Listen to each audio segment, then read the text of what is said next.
तो hello students, अब हम लोग देखेंगे ऑर्गेनिक केमिस्ट्री का। आपके जो यूनिट्स बचे हुए थे ऑर्गेनिक केमिस्ट्री के चैप्टर्स देखेंगे। ये आपका ऑर्गेनिक केमिस्ट्री या हेलो एल्कीन एरीन से स्टार्ट होगा बायोमॉलिक्यूल तक। ये आपके 5 यूनिट्स हैं, ठीक है। इसमें 5 चैप्टर ये दिए हैं।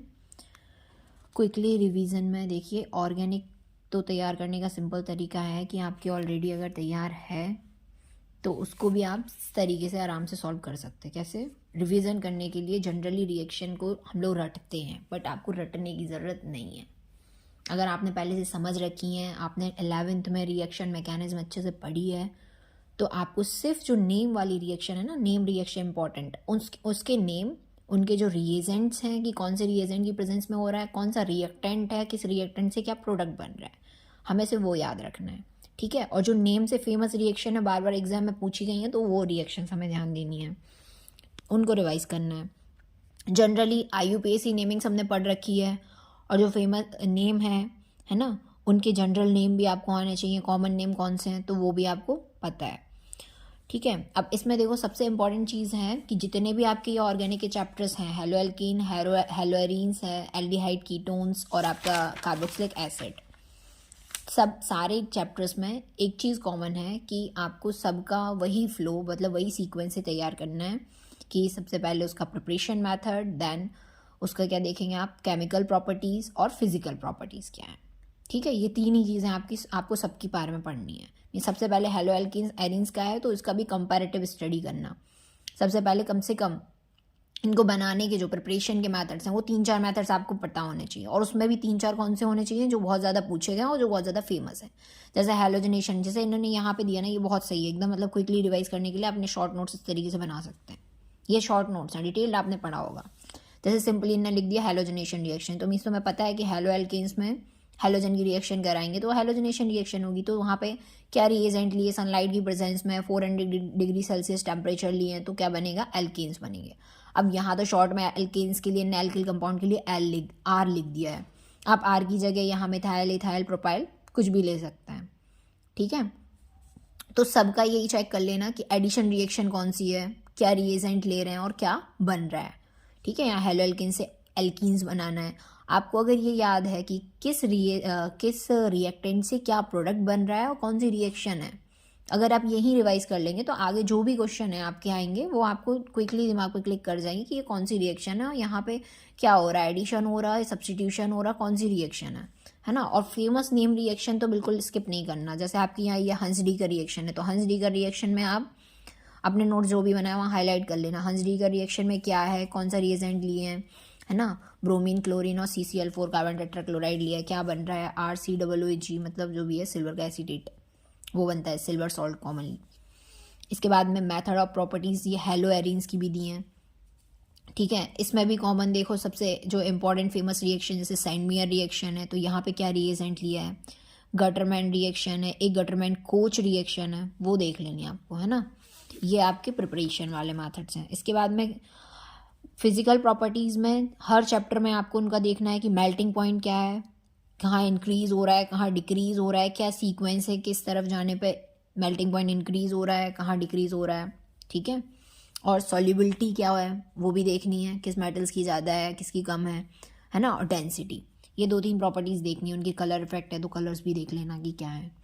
इसके बाद में केमिकल प्रॉपर्टीज़ में भी हमें सिर्फ उनकी इंपॉर्टेंट रिएक्शन, केमिकल प्रॉपर्टीज़ में देखनी कि जो भी एल्किल हैलाइड्स हैं उनसे क्या बन रहा है, या जो भी आपके एरिल हैलाइड्स हैं, मीन्स हेलो एरीन्स में जो हैं, उनसे कौन कौन से प्रोडक्ट्स बन रहे हैं, ठीक है। जहाँ जैसे यहाँ पे फेमस रिएक्शन आपको पता है कि जो भी हेलो एल्किन्स हैं, एरीन्स हैं, इनमें सबसे ज़्यादा फेमस रिएक्शन कौन सी है, न्यूक्लियोफिलिक सब्स्टिट्यूशन रिएक्शन, SN1 और SN2 जो होती है ना एल्किल हैलाइड्स में। तो कहाँ SN1 होती है, कहाँ SN2 होती है, उसके बारे में एक बार देख लीजिएगा। फेमस रिएक्शन आपने पढ़ी होगी, वोड्स रिएक्शन ड्राइथर की प्रेजेंस में होती है, यहाँ क्या बनता है ना। यहाँ देखो एल्किल हैलाइड से एल्केन बनते हैं, ठीक है। वोड्स रिएक्शन के अलावा एक आपने पढ़ी होगी फिटिज रिएक्शन, ठीक है, और एक है वुड्स फिटिज रिएक्शन, तो वो भी अपने ध्यान में रख लेना ना। फिटिज रिएक्शन है तो फिटिज रिएक्शन में क्या होता कि सिर्फ एरिल हैलाइड्स की 2 यूनिट लेते हैं, तो वहाँ पे क्या बनता है, वाई फिनाइल, देखिए ये बनी है, ये फिटिज रिएक्शन दी है, तो ये कंपैरेटिव देख लेना। वुड्स रिएक्शन देन फिटिज रिएक्शन, यहाँ क्या बन रहा है, वाई फिनाइल, ठीक है, 2 एरिल यूनिट्स लिए हैं। इसके बाद में 2 फिनॉल की यूनिट्स यहाँ ली हैं, ठीक है।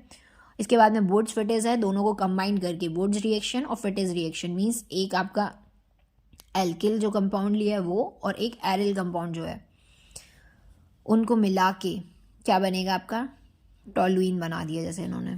तो वुड्स रिएक्शन एंड फिटेज रिएक्शन को कंबाइंड करके आपकी कौन सी रिएक्शन बनी, वुड्स फिटेज रिएक्शन। तो इसकी जहाँ भी आपने रिएक्शन मैकेनिज्म पढ़ी है वो एक बार देख लेना डिटेल्ड। अभी इतना टाइम नहीं है कि इंडिविजुअली हम सबका एक एक डिटेल बताएं, बट यहाँ पे मैं आपको सिर्फ यही बता सकती हूँ कि कौन सी इंपॉर्टेंट रिएक्शन है और किस तरीके से आप उनको एक बार क्विकली रिवाइज कर लें। आपके पास लास्ट डे 1 भी है। अगर आप फिजिकल में बहुत ज़्यादा क्वेश्चन प्रैक्टिस नहीं कर रहे हैं, नहीं बहुत ज़्यादा फॉर्मूले पढ़े, नहीं याद हो रहे हैं, या आपने इनऑर्गेनिक में भी नहीं किया है, तो जो चैप्टर्स आपने नहीं पढ़े हैं उन पर ज़्यादा जोर नहीं देना। लास्ट डे में आप वही चीज़ें रिवाइज़ कर पाएंगे जो याद करने वाली होंगी। और याद करने में सबसे इजी तरीका, सबसे ज़्यादा याद आप यही कर सकते हैं कि कौन से रिएक्टेंट से कौन सा प्रोडक्ट बन रहा है, कौन सी नेम रिएक्शन कितनी फेमस है। फिजिकल और इनऑर्गेनिक में भी जो भी इंपॉर्टेंट फार्मूलाज हैं, जो भी इंपॉर्टेंट थ्योरीज़ हैं, उनको आप अच्छे से रिवाइज करिए। और एक बार जो वीडियो पहले दी हुई है उन वीडियोज़ में भी देख लेना कि कौन कौन से मैंने पॉइंट्स आपको बताए। यहाँ पे भी देखो ये सिंपल हैलोजनेशन रिएक्शन है, तो ये रिएक्शन आपकी सिंपल है, आप आराम से कर सकते हैं। नाइट्रेशन है तो नाइट्रेशन में क्या है, NO2 जुड़ता है ऑर्थो और पैरा पोजिशन पे, ये देख लेना। सल्फोनेशन में क्या है, SO3H जुड़ रहा है, ठीक है। और क्या है, फ्रीडल क्राफ्ट एल्काइलेशन, ये भी इंपॉर्टेंट रिएक्शन है। फ्रीडल क्राफ्ट एल्काइलेशन में क्या होता है, एल्किल मीन्स यहाँ पे एल्किल कंपाउंड जुड़ता है ना। एल्किल कंपाउंड भी आपका, जैसे इन्हें मिथाइल ले लिया, मिथाइल क्लोराइड यहाँ पर रिएजेंट लिया है ना, एनहाइड्रस एल्यूमिनियम क्लोराइड की प्रेजेंस में होती है रिएक्शन। तो यहाँ मिथाइल कंपाउंड जो है वो आपका कहाँ पे जुड़ेगा, किस पोजीशन पे, तो ये ऑर्थो पे और पैरा में। ज़्यादातर कंपाउंड्स ऑर्थो और पैरा में ही जुड़ रहे हैं, ठीक है। DDT बनाने का मेथड आपसे पूछ लेंगे, बताइए DDT कैसे बनेगा, या एल्किल हैलाइड्स या एरिल हैलाइड से DDT कैसे बनता है। कोई भी DDT की रिएक्शन बताइए, तो आपको रिएक्शन पता होनी चाहिए कि ये हाँ मैंने एरिल हैलाइड्स में पढ़ा था और ये ऐसे बनाते हैं। मीन्स यहाँ पे क्या लेते हैं, रिएजेंट क्या लेते हैं, क्लोरल लेते हैं CCl3CHO, और इसके साथ में कॉन्सेंट्रेट H2SO4 भी लेंगे, ठीक है। तो ये DDT आपका। और देखिए ये आपका हो गया डाईक्लोरो डाईफिनाइल और ये ट्राई क्लोराइड। अब इसके बाद में ये पॉली हैलोजन कंपाउंड्स भी दिए हुए हैं, अगर पढ़े हैं तो एक बार रिवाइज कर लेना। बाकी तो इंपॉर्टेंट रिएक्शन ही देख लेना। ये देखो स्ट्रक्चर इंपॉर्टेंट है, DDT की स्ट्रक्चर से भी आ जाता है। फ्रीऑन्स क्या है, फ्रीज वाली जो गैस है उसका फॉर्मूला CCl2F2 टेट्राक्लोरोमेथेन पायरीन CCl4, ये देख लेना। देखो एक फेमस रिएक्शन बहुत इंपॉर्टेंट जो है इस चैप्टर में, वो आयोडोफॉर्म की रिएक्शन भी आपको यहाँ पे दिया है, आयोडोफॉर्म रिएक्शन। ये आयोडोफॉर्म रिएक्शन देख लेना। हेलोफॉर्म रिएक्शंस कौन से कंपाउंड में होती हैं, तो ये आपको पता होना चाहिए कि ये जिनके पास अल्फ़ा हाइड्रोजन होता है ना, अल्फ़ा हाइड्रोजन होता है कीटोन्स और अल्कोहल कंपाउंड्स में ही होती हैं। और देखिए ये बेंजीन का आपका दिया है, बेंजीन हेक्साक्लोराइड की इंपॉर्टेंट रिएक्शन, उसका भी, उसमें भी आपको पता है बेंजीन हेक्साक्लोराइड क्या है, इसका कॉमन नेम क्या है, गैमैक्सिन है। और गैमैक्सिन को आपको पता है कि ये क्या है, एक इंसेक्टिसाइड है। इंपॉर्टेंट प्रॉपर्टीज़ भी इनकी देख लेना। और देखो आप क्वेश्चंस देख लो कौन कौन से आए हैं इसके, वही शॉर्ट टाइप के। देखो नेमिंग IUPAC नेमिंग तो 11th में ही पढ़ी है, बेसिक से आराम से कर लोगे, इस टाइप के क्वेश्चन होंगे। रिएक्शन मैकेनिज्म के क्वेश्चन आपके 3 नंबर 2 नंबर का क्वेश्चन है, तो मैकेनिज्म भी आपको उसकी लिखनी होगी, है ना। अब इस तरीके से क्वेश्चन दिया NCERT ने, haloarenes are less reactive than haloalkanes, explain. तो यहाँ पे आपको एक्सप्लेन करना है उसके बारे में। तो इस टाइप से क्वेश्चन एक एक बार पढ़ लेना। मार्कोनिकॉफ रूल क्या है, एंटी मार्कोनिकॉफ क्या है, ये एडिशन रिएक्शन जब रिएक्शन मैकेनिज्म आपने पढ़ा होगा पहले, तो उससे आराम से ये भी कर लोगे। तो इन चीज़ों को देख लेना जो आपके NCERT एग्जाम्पलर में है और जो आपकी आ सकती हैं या आई हुई हैं 2020 में। और देखो ये आपके जैसे 2016 में ये केमिकल रिएक्शन दे दिया आपको, वुड्स फिटेज रिएक्शन देखिए नेम से ही 2020 में पूछी गई है, वो आगे जो समझाई थी। अब यहाँ से आप क्वेश्चन आराम से कर लेंगे, है ना। अब जैसे यहाँ दिया 1 ब्यूटेनॉल आपको बनाना है, preparation of iodoform from butanol. तो आयोडोफॉर्म रिएक्शन आगे मैंने बताई थी, वहाँ से आप देख लेना कैसे आयोडोफॉर्म बनाते हैं। देखो name, famous name reaction Hunsdiecker मैंने आगे बताई थी, ये भी आपकी 2018 में पूछी गई है। साथ में सिडजिफ रूल, सिडजिफ रूल क्या है वो भी देख लेना एक बार, है ना। सिडजिफ रूल में प्रायोरिटी के बेस पर डबल बॉन्ड कहाँ आएगा, ठीक है, मोर सब्सटीट्यूटेड है या लेस सब्सटीट्यूटेड कंपाउंड कौन सा स्टेबल होता है, इसमें कौन सा मेन प्रोडक्ट है, तो वो से वहाँ से सिडजिफ रूल लगता है। देखो ये सैंडमेयर रिएक्शन, ये भी मैंने आपको बताई थी, ये भी आपकी 2018 में पूछी गई है। और देखो आप नेक्स्ट आपकी यहाँ देखिए, ये 2023 के पेपर में आई हुई है। वुड्सपिटिस अगेन पूछा गया है। Grignard reagent one of the most important application, इसको भी देख लेना एक बार, है ना। देखो वुड्सपिटिस, सैंडमेयर, रिपीटेड क्वेश्चन है, ये आपके आते ही है हमेशा, है ना। इनकी रिएक्शंस को तो बिल्कुल स्किप नहीं करना, ये आप बिल्कुल प्रैक्टिस कर लेना, सारी रट लेना। मतलब अगर नहीं आती है, नहीं रिएक्शन मैकेनिज्म पता, तो एटलीस्ट रिएक्शन को याद कर लेना कि किस रिएक्टेंट से क्या प्रोडक्ट बन रहा है। और देखिए आपकी क्या है यहाँ पे, chlorine atom of chloroethane banana less reactive, उसके बारे में भी जो भी दिया है ये पढ़ लेना आप एक बार, डिटेल से आगे दिया हुआ है। मेथड ऑफ क्लोरोफॉर्म गैस, ये भी पूछा गया है 2018 में, अभी तक नहीं आया, 2-3 सालों से, हो सकता अब आ जाए, तो उसको भी अच्छे से तैयार कर लेना। और आपने ये ऑलरेडी प्रैक्टिकल में भी बहुत बच्चों ने तैयार किया था, तो वापस इसका रिवीजन कर लेना, इसका डायग्राम, पूरा जो प्रिपरेशन मेथड है, केमिकल प्रॉपर्टीज़, ये आप रिवाइज कर लेना, ये सबको याद होगा। और इससे रिलेटेड जो भी रिएक्शंस हैं, ये देखो इंपॉर्टेंट डीम रिएक्शन, यहाँ से फटाफट आप साथ में भी रिवाइज कर सकते हैं। देखो वुड्स रिएक्शन है, Fittig, Darzens reaction, iodoform, haloform, है ना, कार्नोट Finkelstein reaction, nitration, halogenation, sulphonation, Friedel Crafts, alkylation, acylation, सब आगे बताया मैंने, वही है। और ग्रिग्नार्ड रिएजेंट, ये तो नेम रिएक्शन फेमस हैं, ये आती हैं, तो इनको फटाफट से आप रिवाइज कर लेना। इसमें आपको फुल मार्क्स मिलेगा। यहाँ ना आपको कोई थ्योरी लिखनी ना कुछ, यहाँ मतलब ये समझिए अगर 5 नंबर का क्वेश्चन और 5 रिएक्शन दिए और 5 आपने सही किए ना, तो आपको पूरे 5 नंबर मिलेंगे। बस आपका वहाँ पे एकदम रिएक्टेंट प्रोडक्ट एकदम सही होना चाहिए, और कौन सा रिएजेंट, इस तरीके से ही पेपर में आती हैं, और इनमें फुल मार्क्स मिलता है, इनका मार्क्स नहीं कटेगा आपका। अल्कोहल फिनॉल ईथर में सेम प्रोसेस आपको अप्लाई करनी है। यहाँ पे भी आप ये देख लेना कि इंपॉर्टेंट कौन सी रिएक्शन है जो पेपर में ज़्यादा पूछी गई है, वही तरीका, वही रिवीजन करना है। नॉमेनक्लेचर एक बार देख लेनी है सबकी, ठीक है। प्रिपरेशन मैथड कौन से हैं, है ना। और जो भी आपकी इसमें इंपॉर्टेंट रिएक्शन, जैसे ग्रिग्नार्ड रिएजेंट वाली ऑलरेडी आपने पढ़ी है, ग्रिग्नार्ड रिएजेंट से कैसे अल्कोहल बनता है, ठीक है। सैलिसिलिक एसिड से कैसे सोडा लाइम की प्रेजेंस में फिनॉल बना रहे हैं, तो ये देख लेना आप एक बार। जो इंपॉर्टेंट रिएक्शन है वो तो देख ही लेनी है। और देखो यहाँ पे जैसे ये दिए हैं, एक तरफ प्रिपरेशन मेथड लिख दिया, दूसरी तरफ फिनॉल से अदर प्रोडक्ट्स कैसे बन रहे हैं, अदर रिएक्टेंट्स, वो उनकी केमिकल रिएक्शन होगी। जैसे फिनॉल से वही है, एल्यूमिनियम क्लोराइड की प्रेजेंस में तुम कराओगे तो ये फ्रीडल क्राफ्ट रिएक्शन है, पढ़िए आपने ना। और देखिए ये Kolbe Schmitt reaction, one of the famous, ये भी फेमस है। राइमर टाइमंड रिएक्शन, ये भी काफ़ी पूछी जाती है। इसमें भी 2 टाइप के रिएजेंट, अगर आप यहाँ पे CaCl3 ले रहे हैं तो आपका सैलिसल्डिहाइड बनेगा, और अगर CCl4 लेंगे, कार्बन टेट्राक्लोराइड, तो आपका सैलिसिलिक एसिड बनता है, ठीक है। और इसकी स्ट्रक्चर आपको देख लेनी किस तरीके से बनती है, सिर्फ नाम से काम नहीं चलेगा, स्ट्रक्चर देख लेना। ये स्ट्रक्चर है सैलिसिलिक एसिड की, और एल्डिहाइड में या COOH जो है ना, कार्बोक्सिलिक ग्रुप की जगह CHO आ जाएगा, समझे आप, यही रहेगा बस।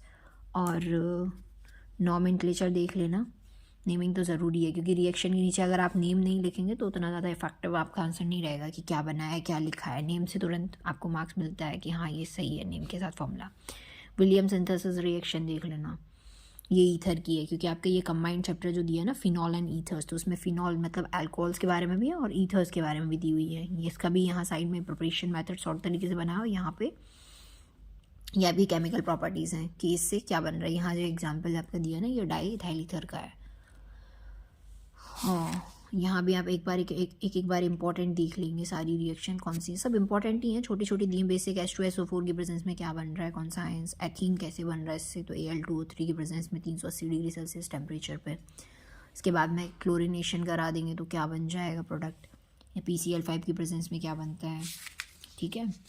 तो ये इंपॉर्टेंट देखना, बस ज़्यादा कुछ थ्योरी नहीं देखनी। फिर इसके बाद सीधा उस पर आइए जो क्वेश्चन आपके NCERT ने पूछे हैं, और मीन्स जो आपके बोर्ड एग्जाम में आए हैं, उन्हीं रिएक्शन को ज़्यादा रिवाइज करना। देखो IUPAC नेमिंग से तो 2022 में ही डायरेक्ट क्वेश्चन पूछा है, तो IUPAC नेमिंग आपने बहुत अच्छे से पढ़ी है 11th क्लास में भी, और अभी भी आप एक बार चैप्टर के साथ रिवाइज कर लेना, कौन सा सफिक्स प्रीफिक्स और कौन सा वो है। देखो ल्यूकास टेस्ट जो है आपका, इसका क्वेश्चन भी बहुत आता है, ये वेरी इंपॉर्टेंट क्वेश्चन दिया हुआ है, काफ़ी पहले बोर्ड में एग्जाम में रिपीट हुआ है, अभी तो नहीं पूछा है 4 साल से, बट अब हो सकता है आ जाए, तो एक बार थ्योरी पढ़ लेना इसकी, ल्यूकास टेस्ट क्या है। इसके बाद एक और आपका यह इंपॉर्टेंट क्वेश्चन दिया है, इथाइल अल्कोहल मिथाइल अल्कोहल की केमिकल रिएक्शन में डिफरेंस, तो आपको दोनों की रिएक्शन जो कंपैरेटिवली याद, वो रिएक्शन आप इसकी लिख देना डिफरेंस के साथ में। और क्या है और देख लीजिए आप इसमें लॉन्ग टाइप आंसर्स 2022 में आया है। What are monohydric alcohols, monohydric alcohol कौन से हैं, है ना। हाइड्रिक मीन्स इसमें क्या होगा, H2 कंपाउंड हाइड्रेट, कितने OH कंपाउंड है उसके बेस पे है ना। मोनोहाइड्रिक, डाईहाइड्रिक, OH कंपाउंड के नंबर के बेस पे दिया हुआ है। देखिए यार डिटेल में दिया है, थोड़ा थोड़ा देख लेना आप। 1 डिग्री 2 डिग्री 3 डिग्री नेमिंग में समय आपने पढ़ा हुआ कौन सा है। और क्या है यहाँ, ये आपकी देखो, ये आपके वापस से वही नेम रिएक्शन जो फेमस है, Kolbe reaction and Reimer Tiemann reaction. ये इंपॉर्टेंट है, देखिए 2020 में भी आपकी पूछी गई हैं। ये ऑलरेडी आपको हाईलाइटेड करा है ना। ग्रिग्नार्ड रिएजेंट की रिएक्शन ये आप पहले भी पढ़ के आए अल्किल हैलाइड्स में, वहाँ भी, और यहाँ पे भी आपको रिपीटेडली दिया है कि यहाँ अल्कोहल बन रहा है। और देखो ये यहाँ फिर वापस से आपकी वही रिपीट है, Reimer Tiemann reaction, Kolbe Schmitt Williamson synthesis ether reaction. जो इंपॉर्टेंट नेमिंग रिएक्शन है यही पढ़ लें, ठीक है। बस इस तरीके से ये देख लो, जो इंपॉर्टेंट रिएक्शन है वो देखना। ये पीछे भी आपके सिर्फ डायरेक्ट केमिकल रिएक्शन दिए हैं, इनको एक एक बार देख लो जो आपने पढ़ी है। सेम एज आप aldehyde, ketone, carboxylic acid chapter में भी यही करेंगे, उनकी फिजिकल केमिकल प्रॉपर्टी और जो फेमस मेन रिएक्शन है उनको देख लेना। इस चैप्टर में भी आपकी जो फेमस रिएक्शन है वो देख लेना, एक तो बता दे रही हूँ जो पेपर में आपकी आई है। वैसे तो ये जनरली पीछे वाले हैं, सब वही रिपीट हो रहे हैं इधर उधर, कहीं से भी पूछी हूँ आपका वहीं आ जाना है। देखिए इसमें ये आपका 2022 में क्वेश्चन आया अमोनिया का,